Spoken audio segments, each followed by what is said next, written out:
નમસ્કાર, આપ જોઈ રહ્યા છો સ્પાર્ક ટુડે ન્યૂઝ। આણંદ તાલુકા પંચાયતમાં વિકાસને નવી દિશા આપતી ટીમની રચના થઈ। આગામી 2.5 વર્ષ માટે યોજાયેલી ચૂંટણીમાં ભાજપના અશોક ઠાકોર પ્રમુખ પદે અને ઉપપ્રમુખ પદે કુસંગીબેન પટેલ નેતૃત્વ પર બિનહરીફ વરણી થયા।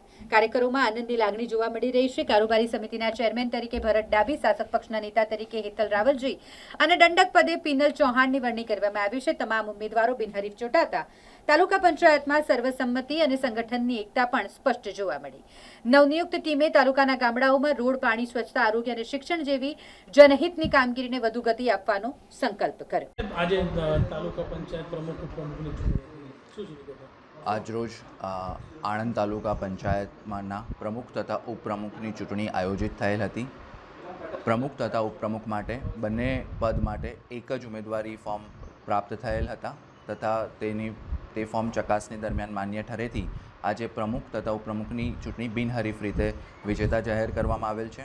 પ્રમુખ તરીકે શ્રી અશોકભાઈ રૈજીભાઈ ઠાકોરને વિજેતા ઘોષિત કરવામાં આવેલ છે તથા ઉપપ્રમુખ તરીકે સુશ્રી કુસાંગીબેન મહેશભાઈ પટેલને વિજેતા તરીકે ઘોષિત કરવામાં આવેલ છે।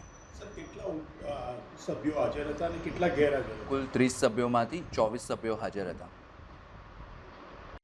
મારું નામ કુશાંગી મહેશભાઈ પટેલ, તાલુકા પંચાયત વાસદ 1 માંથી મેં વિજય પ્રાપ્ત કર્યો છે અને હું આજ દિને આણંદ જિલ્લા સંગઠનના પ્રમુખ સંજયભાઈ પટેલ, આણંદ જિલ્લાના પ્રભારી વર્ષાબેન દોશી અને અમારા સાંસદ જે મિતેશભાઈ પટેલ છે અને જે અમારા આણંદ તાલુકાના પ્રમુખ મહિપતસિંહ અને મહામંત્રી પરેશભાઈ એ બધા અને ધારાસભ્ય અને કાર્યકર્તાઓ એ સંગઠનના તમામ લોકોનો હું તહે દિલથી આભાર વ્યક્ત કરું છું કે જેઓ મારા પર વિશ્વાસ મૂકી અને મને આ જિમ્મેદારી સોંપી।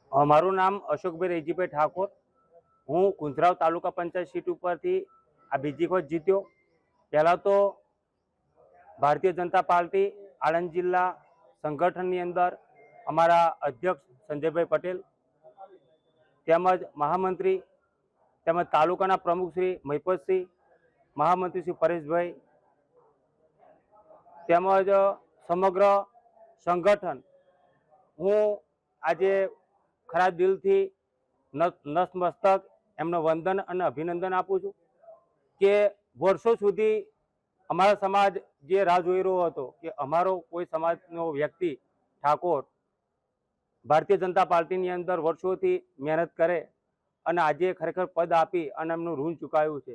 એટલે હું ગુજરાત અધ્યક્ષ વિશ્વકર્માજી તેમજ મહામંત્રી, જિલ્લા સંગઠન, તાલુકા સંગઠન, તમામ ધારાસભ્યશ્રી, માન્ય સાંસદ શ્રી મિતેશભાઈ બધાનો ખૂબ ખૂબ આભાર વ્યક્ત કરું છું।